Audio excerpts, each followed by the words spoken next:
ejemplo, yo sí creo que hay una razón esencial por la cual uno debe considerarse socialista democrático, que va en pensar los costos sociales de no serlo. Es decir, no ser socialista en términos estrictos, es decir, que tú fueras absolutamente individualista, que lo único que importa a nivel general es el individuo y la sociedad es absolutamente desechable como idea incluso. Bueno, Paso uno, sacar una ciencia que te permitió serlo, pero bueno, porque esa sí, es socialista, pero sigue, ok, ya desde cualquier sigamos. sentido. Sí, Yo sigamos. sé, pero incluso siendo una contradicción performativa, incluso que lo digas, ¿Lo es? que lo es, incluso en ese escenario de la contradicción performativa, eh, la idea del individualismo a rajatabla es rápidamente destruida cuando grandes eventos suceden, como las guerras, o como, por ejemplo, el valor de la libertad religiosa sobre el uso de las armas, ¿no? Tienes el derecho a negarte a defenderte de la invasión nazi siendo holandés. Sí, la tienes. Puedes decir que estás en contra del uso de las armas, pero si piensas como grupo, tal vez tendría sentido tomar las armas y defender tu país de la aniquilación, sobre todo si es judío, por ejemplo. O pensemos en el escenario en donde, en la pandemia, este es un gran escenario. Puedes pensar que como individuo es más importante tu voluntad de salir a la calle y hacer lo que te plazca, contraponiéndote en contra de las reglas de distanciamiento social que limitan tus libertades individuales, pero premian el beneficio general de que la gente no se muera, lo cual Porque la gente no ha entendido que la salud también es un bien público.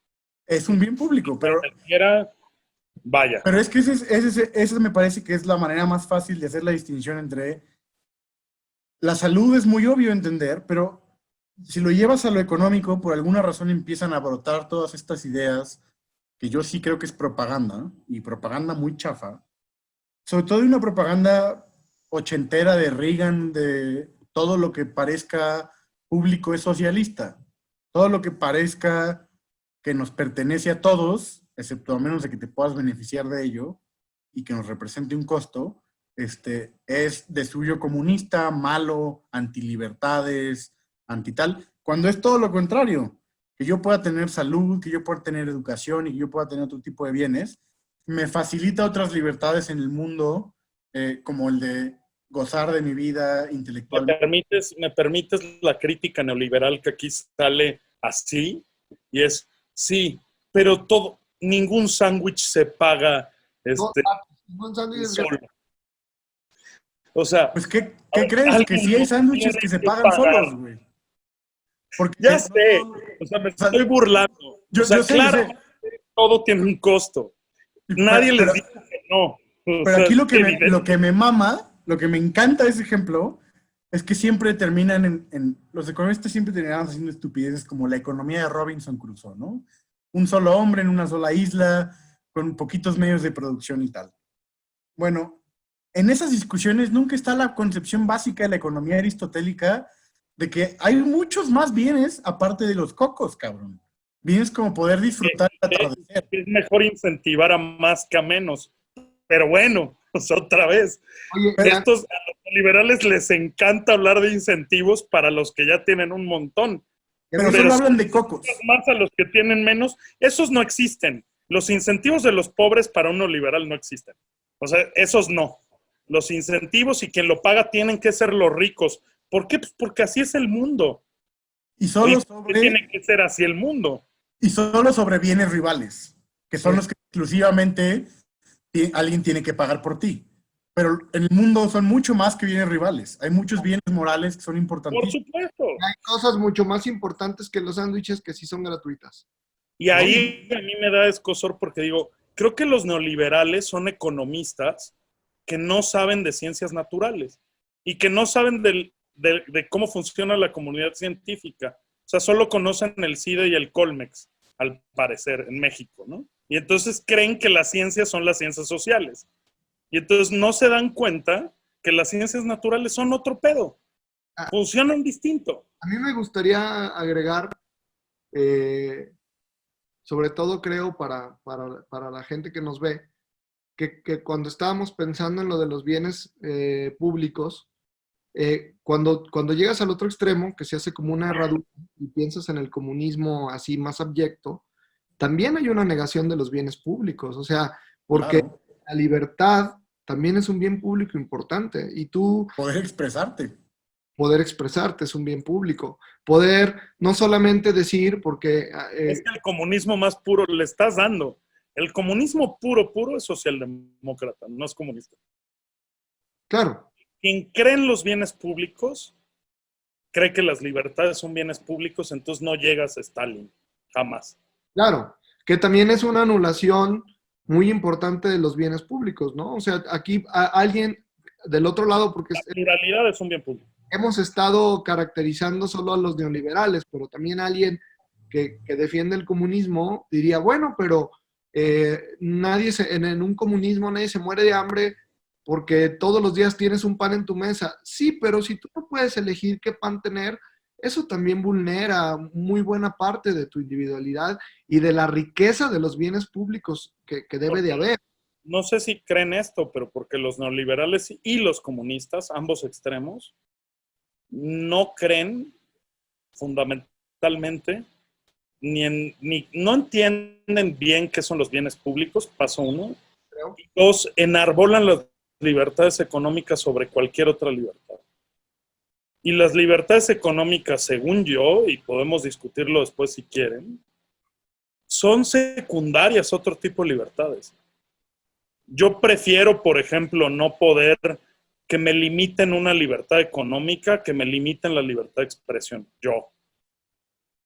O sea, y entonces, bueno, creo que hay tanto en el comunismo como en el neoliberalismo, el asunto económico está sublimado.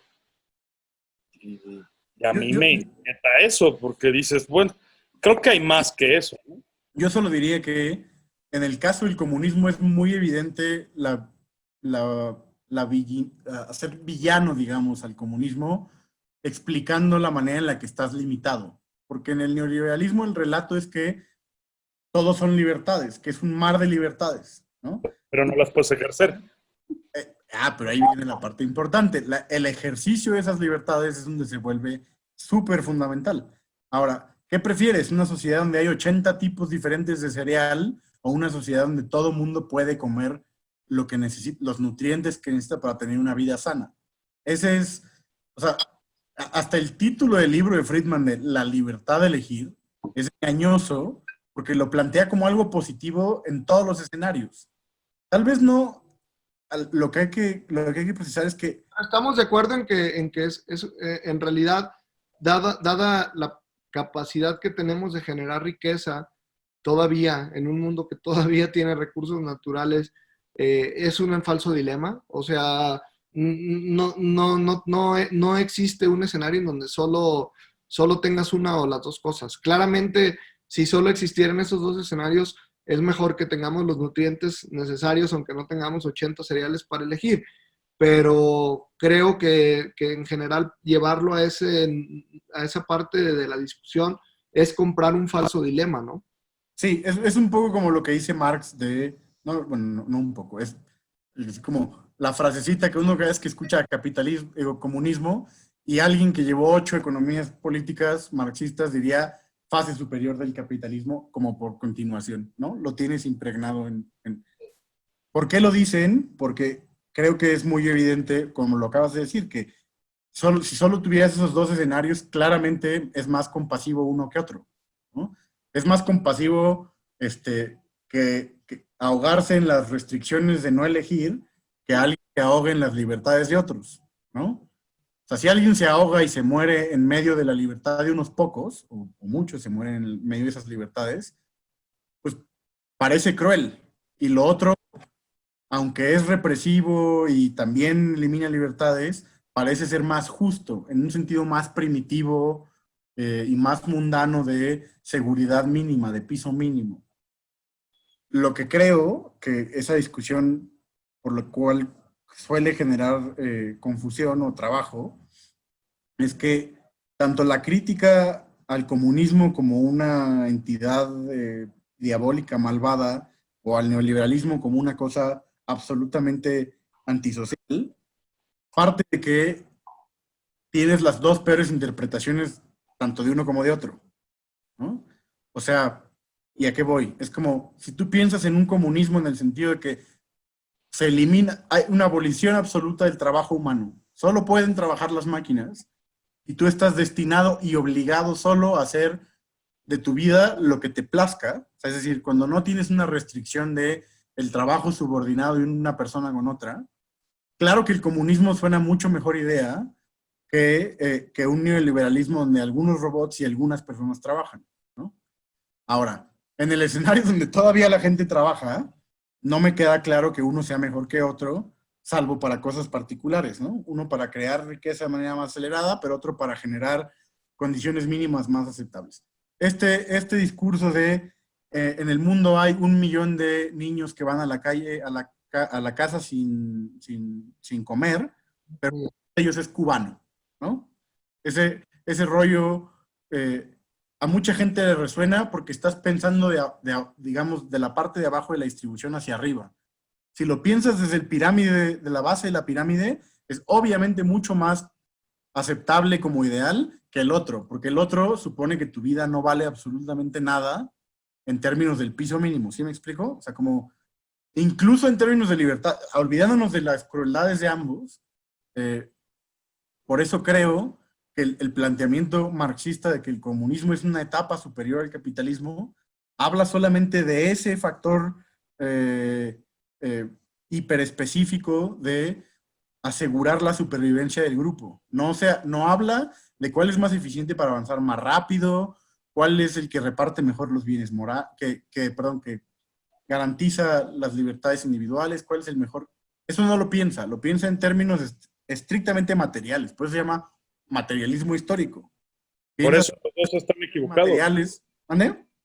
Por eso los dos están equivocados. Por eso, pero Eso es viva interesante que los Eso dos lo- piensan en el mismo plano, que es material, ¿no? Cuando yo creo que la discusión es más ética y mucho más moral y moral. filosófica y política que material, porque material es de hecho pelearse por pendejadas. No, Y porque al final del día, seamos honestos que en las dos concepciones, eh, no todos tienen, como Mario señaló hace poco en otra plática que tuvimos, no sé si haciendo referencia directa a Taleb, pero que no todos tienen no todos están jugando el pellejo, ¿no? No todos tienen el skin in the game. O sea, claro, en ambas partes hay una cúpula mínima que no van en el mismo barco que los demás. O sea, como ahora se ha popularizado este meme de que nos quieren vender la idea de que estamos en el mismo barco, ¿no? Estamos en el mismo océano, pero traemos barcos bien diferentes y ante una tormenta estamos a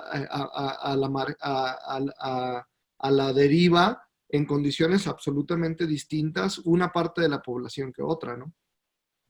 incluso entre nosotros. O sea, yo estoy encerrado con mi salario, trabajando en mi casa por internet, algo que hace 45 años era absolutamente impensable durante una epidemia, cuando hay gente que sigue proveyendo servicios para que yo pueda hacer lo que estoy haciendo.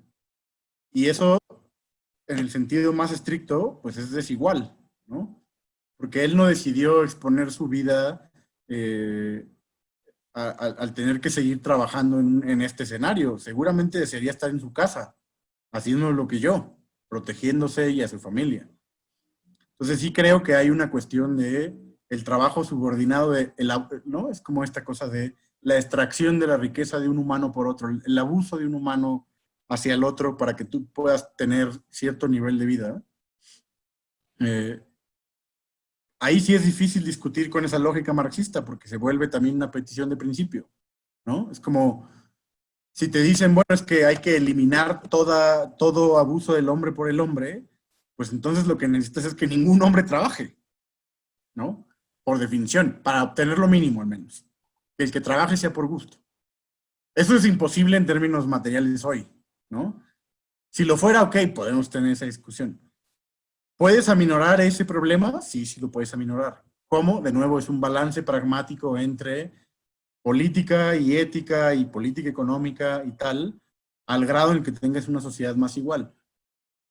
Yo nada más decir, porque he estado muy insistente en esto de que esta campaña, digamos que es muy importante, pero como de repetir, quédate en casa debe de ir acompañado siempre de la noción de que quedarse en casa es un privilegio y que al mismo tiempo, al ser un privilegio es una responsabilidad. O sea, si puedes quedarte en casa, si puedes, que desgraciadamente no todos pueden hacerlo, pero los que podemos hacerlo, más nos vale hacerlo, porque eso va en función del bienestar de los demás y que haga que tenga sentido la desgraciada circunstancia en donde salir a trabajar para que siga habiendo agua, luz y todas estas cosas básicas, Yo ¿no? sigo esperando, si hablamos de campañas, digo, en aras como de cerrar un poco la discusión que es larga, y podemos seguir.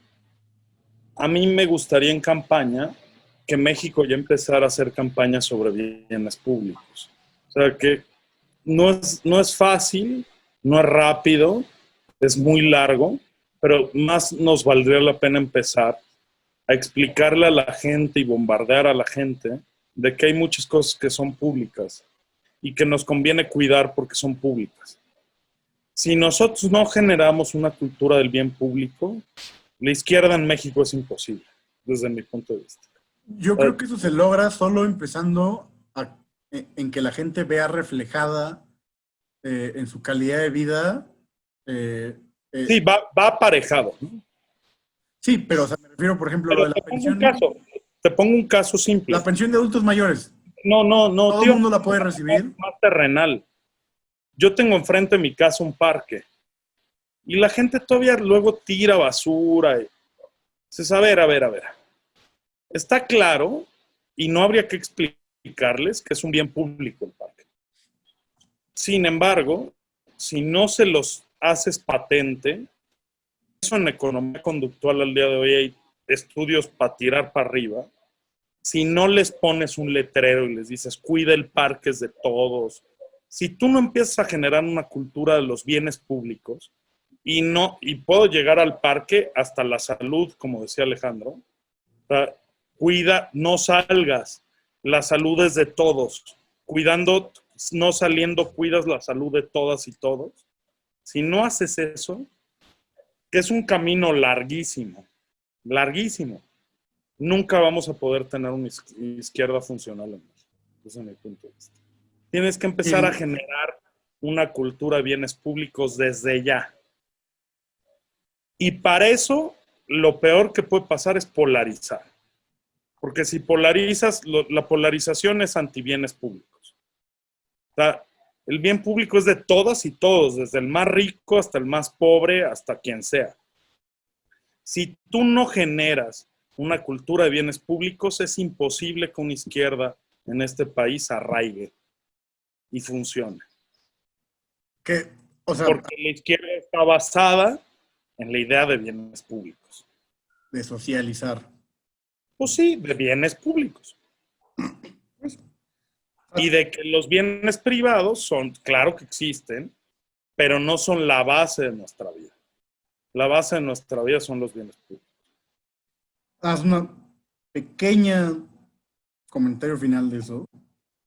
Sí hay una diferencia sustantiva entre qué tipo de bienes pueden ser privados y cuáles no. Y de nuevo es el límite moral del mercado, que es, si aquello que quieres hacer privado es algo que en términos de la comunidad en la que vives tendría más sentido que nos perteneciera a todos, no tiene ningún sentido de ser privado. La salud es una de ellas, ¿no? Porque si la haces privada, entonces lo que fomenta, o sea, si toda la salud fuera privada, fomentarías que en algún momento el privado vea por sus intereses, que es básicamente la renta. Es que ni siquiera tenemos que llegar a ejemplos tan claros. Me gustaría poner ejemplos que a la gente le pueden sonar un poco no obvios.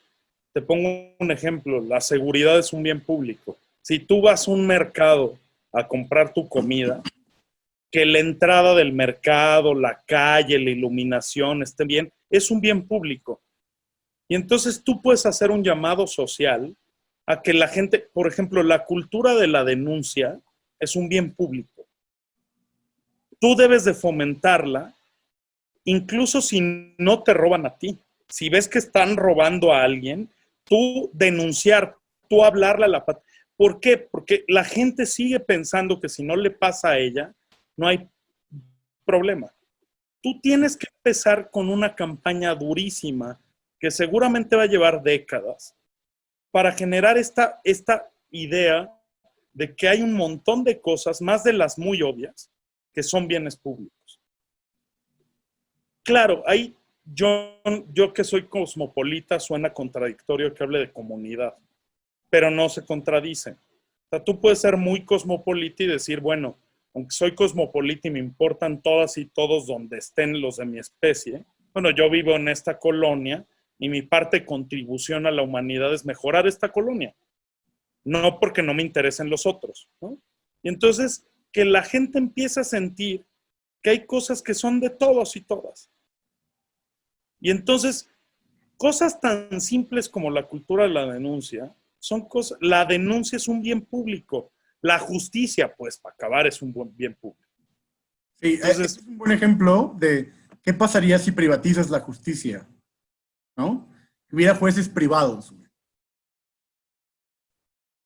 que hubiera jueces en los que pagas. vamos a tener esa discusión, ¿no? ¿Sí? No, yo sé, es que no todos los bienes pueden ser sujetos de ser privados. Es Ese es el una punto. forma de imaginar por qué no debe ser privado, amigo. Claro. No, porque está interesantísima y nos da para otras 3 horas. O sea, era por eso. Era por asuntos pragmáticos. Bueno, O sea, creo que Mario y yo siempre que hemos hablado acerca de un estado mínimo, que siempre Mario me hace el chiste de que yo quiero un estado mínimo muy máximo, pensamos en salud, educación y seguridad, ¿no? Y creo que en ese sentido forma parte de la idea de que si en algún momento los jueces, la justicia estuviera teóricamente, que de hecho de facto es muy probable que lo esté, a merced de que se El pueda, mercado. está cabrón, ¿no? O sea, pero yo agregaría eso, muchas otras cosas. Eso lo podemos discutir después, pero, o sea, para mí van ahí vivienda, esparcimiento. no, claro. No, para mí también. O sea, de hecho, cuando hablamos decimos los mínimos son seguridad, educación y salud. Yo creo que es esparcimiento, que es vivienda, que es un montón de espacio público, que la ciudad es un bien público como tal, sí, y me puedo seguir, ¿no? Pero si no empezamos a tener esa discusión, cualquier izquierda está destinada al fracaso. Las izquierdas arraigan en estados que comprenden el bien público y que curiosamente son cosmopolitas a la vez que comunitarias. Y estoy pensando, y eso es muy desagradable para ciertas mentalidades, que el centralismo es un estorbo a la izquierda. Debe ser súper comunitaria. ¿Por qué? Porque el bien público, a ver, el Zócalo que yo visito cada 5 años, yo no lo siento tan bien público como el parque de mi colonia. Y eso sí es por proximidad. Entonces, si nosotros no empezamos a tener un cuidado por lo más cercano, que nos toca a todas y todos en un círculo, por ejemplo, determinado, nunca voy a tener conciencia que si tiro basura en el Zócalo estoy dañando un bien que es mío también. Entonces, en ese sentido, yo sí creo que el federalismo debe robustecerse. Independientemente de asuntos económicos y de los estados y los municipios, deben recaudar más. Y no me voy a meter ese tema. Me estoy metiendo un tema de en serio fortalecer los lazos comunitarios a la vez que somos cosmopolitas. Y estoy pensando en países europeos, España, Suiza, Italia, Francia, donde cualquier pueblito tiene una conciencia de sus bienes públicos que nosotros no hemos logrado tener. Y entonces, cualquier persona que se pase de lanza con algo que es de la comunidad es reprendida socialmente. No necesitas ni la ley, no necesitas ni un policía. Pasa a alguien y te mete la regañiza de tu vida y te hace corregir tu acción. Hay una interiorización moral de esos bienes, ¿no? Pero ¿cómo los interiorizas? Creo que una gran discusión es cómo los interiorizas. Y si no los interiorizas, creo que no arraiga izquierda. No es posible una izquierda. Bueno, pero dijimos que no nos íbamos a poner políticos. No. Pero bueno, independientemente de eso, yo creo que tiene que empezar por ahí sí me voy a poner comunitarista. Y no porque no sea cosmopolita. Claro que soy cosmopolita. Cosmopolita soy en tanto que si un jamaicano inmigrante vive en mi colonia, para mí es igual que cualquier mexicano que vive en mi colonia. Porque eres No, cosmopolita. no tiene nada que ver con su pasaporte o su... No. Vive en mi colonia, es parte de mi colonia. Entonces, en mi colonia, pues me gusta que la gente se preocupe por el bienestar de todos. Tan, tan. En mi calle, ¿no? Y así. Pero si no empezamos a generar una cultura de bienes públicos, imposible generar todo lo que estamos hablando en toda esta plática. Imposible. No se va a poder.